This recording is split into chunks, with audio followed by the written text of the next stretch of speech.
आज हम लोग हड़प्पा सभ्यता के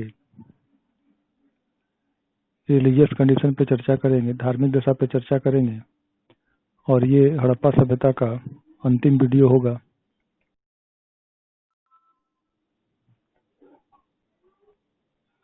धार्मिक अवस्थिति को समझने के लिए उसके पूर्व हम एक और महत्वपूर्ण बिंदु पर चर्चा करेंगे, जो है अतीत को जोड़कर पूरा करने की समस्याएं।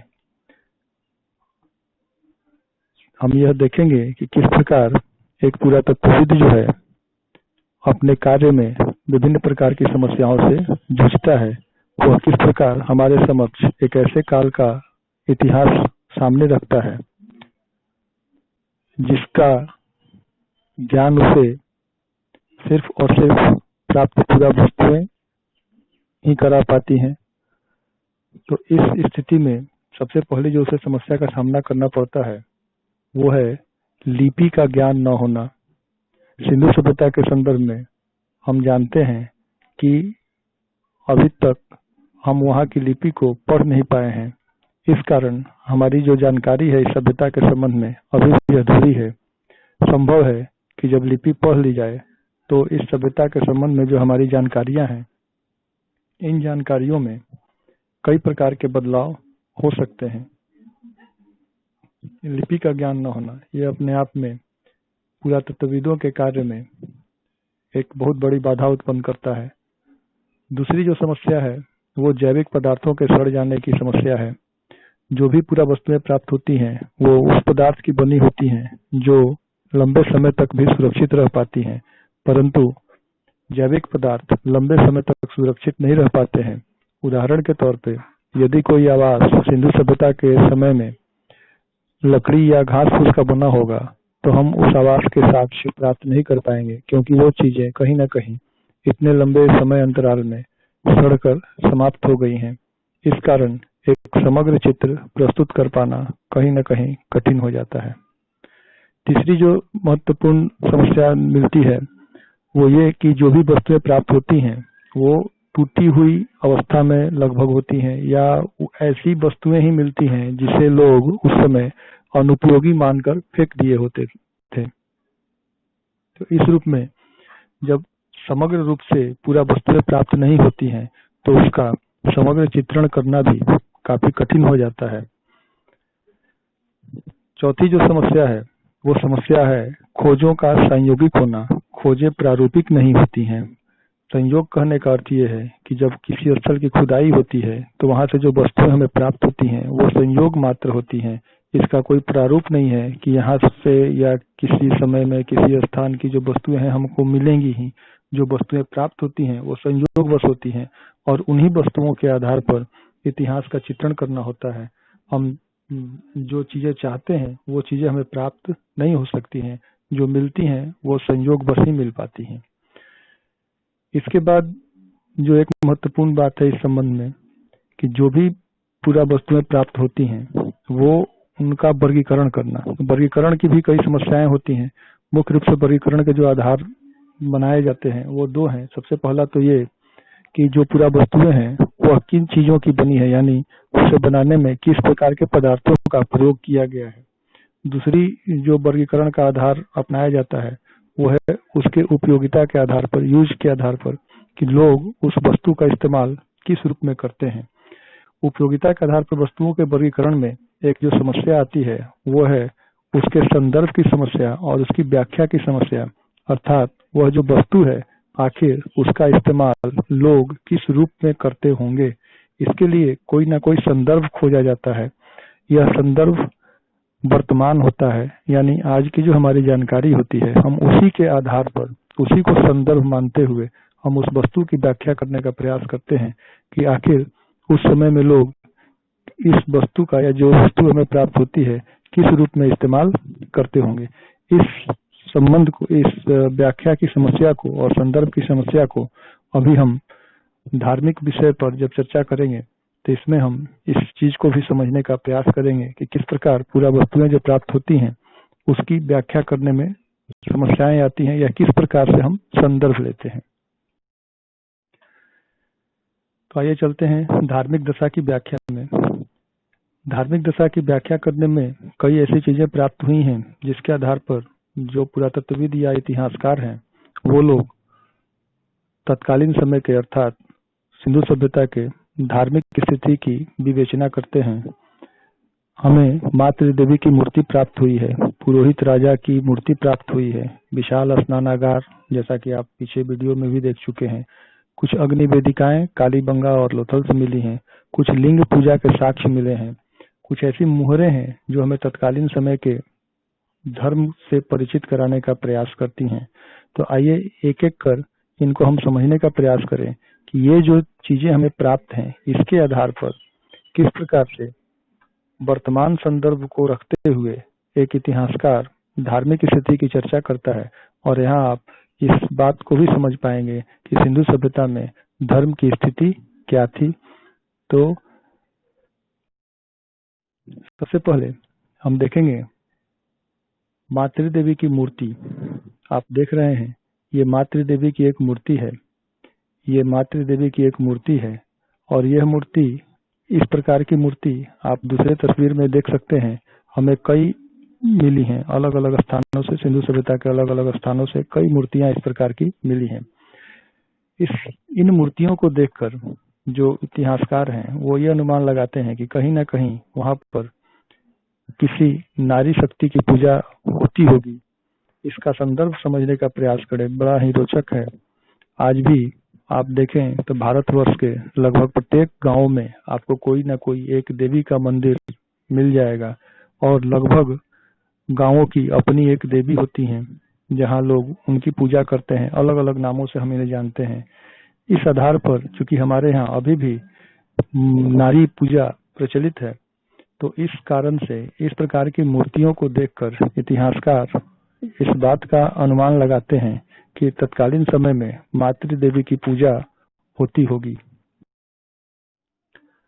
वहां की धार्मिक स्थिति को समझने के लिए कि क्या वहां पर धर्म का महत्व था या नहीं, ये तीन तस्वीरें हमें मदद करती हैं।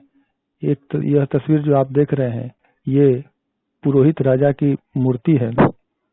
इसके बारे में आप पूर्व से ही परिचित हैं। और जैसा कि हमें यह ज्ञान है कि मेसोपोटामिया में जो राजा होते थे वह मंदिरों के पुरोहित ही होते थे, तो इस प्रकार की मूर्ति मिलने से इसे पुरोहित राजा की संज्ञा दी गई है।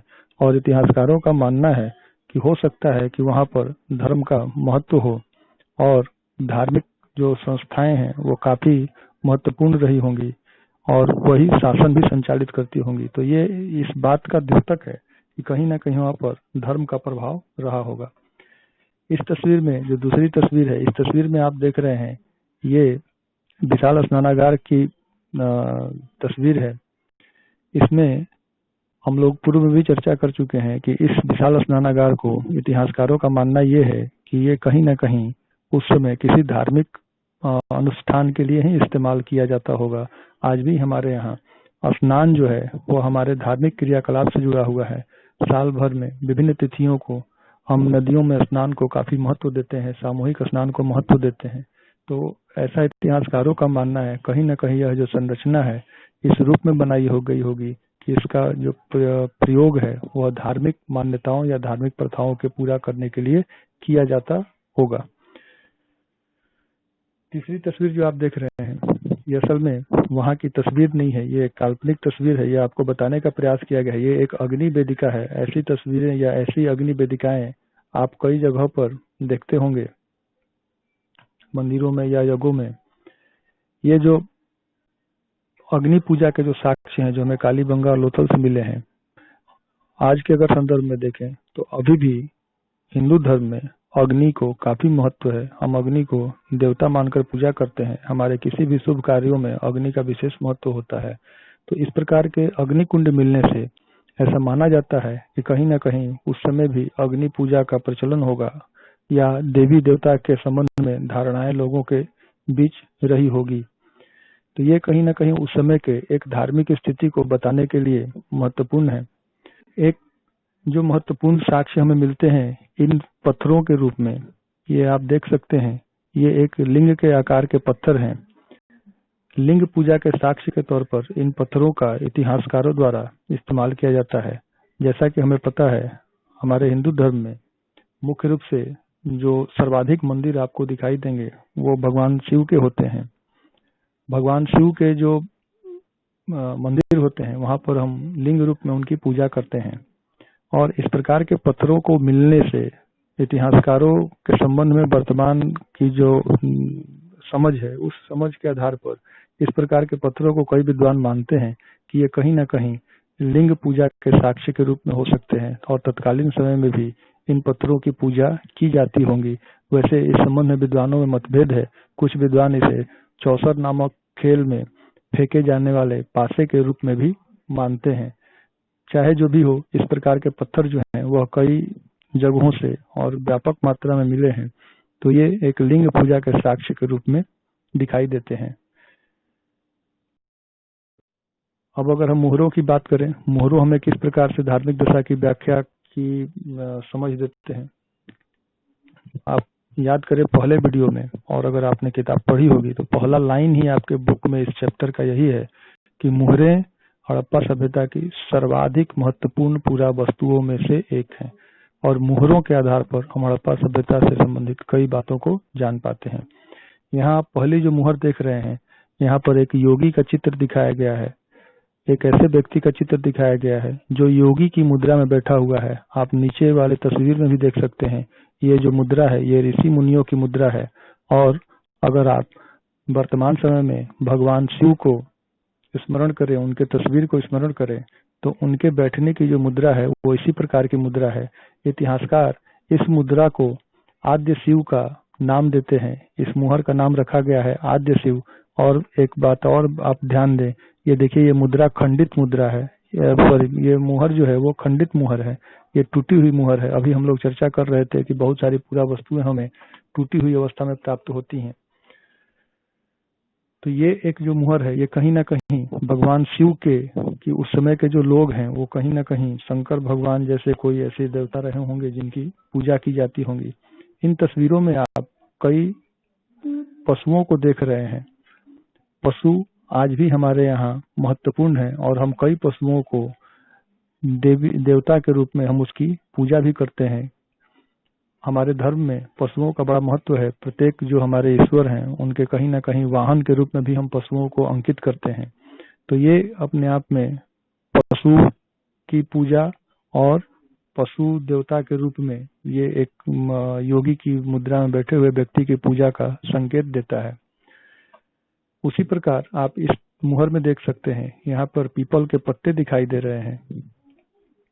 आज भी हमारे धर्म में पीपल के जो वृक्ष हैं वो सर्वाधिक पूजनीय हैं और लगभग हर एक लोग इस वृक्ष की पूजा करते हैं। इसके अलावा भी बहुत सारे ऐसे वृक्ष हैं जिसका अपना धार्मिक महत्व है।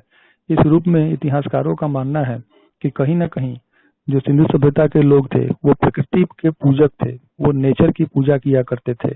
आज भी जो हमारा धर्म है वह निश्चित रूप से हम प्रकृति पूजक हैं। हमारे धर्म में कई ऐसे तत्व हैं जो इस बात को इंगित करते हैं कि हम प्रकृति से जुड़े हुए लोग हैं और हम प्रकृति की पूजा करते हैं। हम पानी को, हवा को, हर एक चीज को देवता के रूप में देखते हैं। वायु देवता, जल देवता, वरुण देवता, हर एक चीज को हम देवता के रूप में देखते हैं। तो आज का ये जो हमारा वर्तमान है ये कहीं ना कहीं तत्कालीन समय के धर्म को समझने में मदद करता है। इस तस्वीर में ये भी दिखाया गया है कि एक स्त्री है जिसके गर्भ से ये वृक्ष निकल रहे हैं। ये कहीं ना कहीं इस बात का द्योतक है कि जिस प्रकार पृथ्वी के गर्भ से पौधा निकलता है, ये मुहर कुछ उसी प्रकार को के चरित्र को रेखांकित करने के लिए संभवतः बनाए गए होंगे। इसका अर्थ ये भी निकलता है कि वह धरती की पूजा करते होंगे, वह धरती को उर्वरा की देवी या उर्वरा की शक्ति मानते होंगे। इस रूप में हम कह सकते हैं कि वह प्रकृति पूजा के पोषक थे। एक महत्वपूर्ण मुहर जो आप नीचे देख रहे हैं, इस मुहर में आप देख रहे हैं एक जानवर की तस्वीर जिसके एक ही सिंग हैं। ऐसे जानवर हमें अब न प्राप्त हैं न हमारे किसी जानकारी में है कि उनका कोई एक सिंग हो। इस बात को आप ऐसे समझें कि वर्तमान में भी हमारे धर्म में भी बहुत सारे ऐसे हम लोगों ने जानवरों की कल्पना की है जो अकल्पनीय है, जिसे हम वास्तविक रूप से न देख पाए हैं और न उसकी वास्तविकता को हम प्रमाणित कर सकते हैं। उदाहरण के तौर पे हम लोग भगवान कृष्ण के कालिया नाग के प्रसंग से परिचित हैं। किसी भी सर्प के एक से ज्यादा या 4, 5, 7 ऐसे जो उनके सिर हैं हमें देखने को नहीं मिलते हैं। उसी प्रकार भगवान विष्णु का एक अवतार जिसमें वो आधे शेर और आधे पुरुष हैं, जिसे हम नरसिंह भगवान कहते हैं।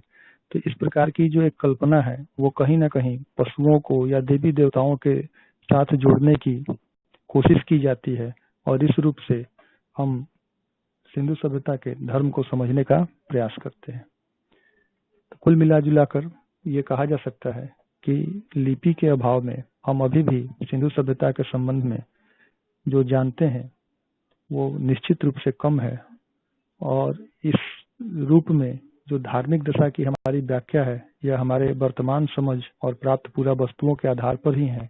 हो सकता है जब हमें लिपि का पूर्ण ज्ञान हो तो ये जो हमारी धारणाएं और मान्यताएं हैं कहीं ना कहीं बदल सकती हैं। तो इस रूप में आज ये आपका चैप्टर समाप्त होता है।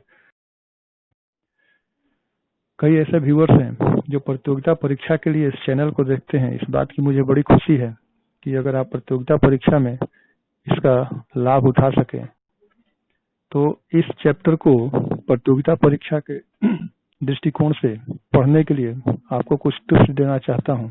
इस टिप्स को ध्यान में रखें और जब भी सिंधु सभ्यता के संदर्भ में पढ़ें तो इन बातों का आप ध्यान रखेंगे। सबसे पहला, विभिन्न विद्वानों के विचार आप जानें। जैसे काल निर्धारण के संबंध में अलग अलग विद्वानों की धारणा है, उसी प्रकार सभ्यता के पतन के संबंध में अलग अलग विद्वानों की धारणा है कि वह सभ्यता किस प्रकार से पतन हुई। सभ्यता के धर्म के बारे में अलग अलग विद्वानों के विचार हैं। तो विभिन्न विद्वानों के जो विचार इस सभ्यता के संबंध में है वो आपको जानना जरूरी है। इससे संबंधित सवाल आपको मल्टीपल चॉइस क्वेश्चंस में आते हैं। उसी तरह से जो विभिन्न स्थल हमें मिले हैं और उनकी अवस्थिति यानी लोकेशन वो कहाँ पर है ये आपको जानना जरूरी है। इससे भी संबंधित सवाल आते हैं।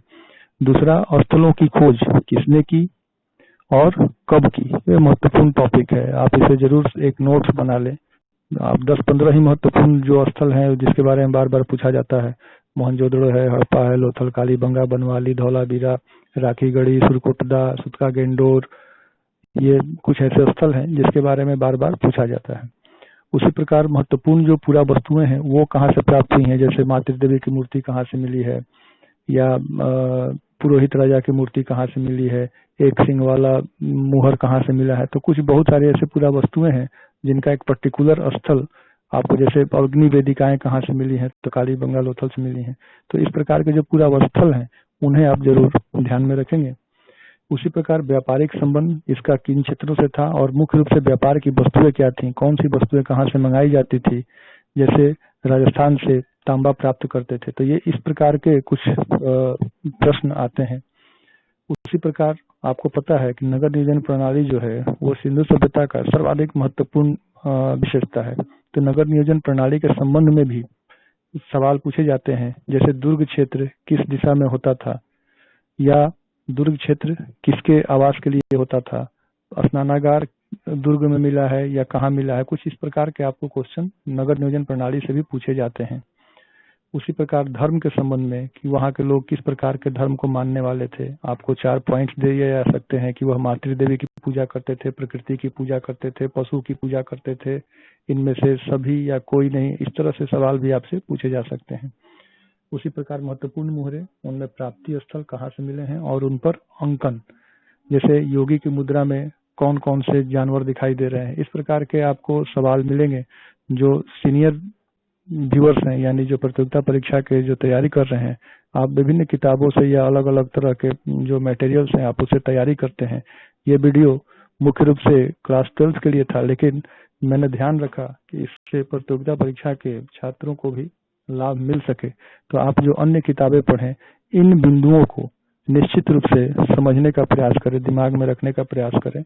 और जब आपको एक ओवरऑल कंसेप्ट क्लियर हो जाएगा सिंधु सभ्यता का, तो ये जितनी भी बातें आपको मुख्य बिंदु के तौर पर दी गई हैं इन्हें याद करने की जरूरत नहीं पड़ेगी। तो इस रूप में आज यह चैप्टर समाप्त होता है।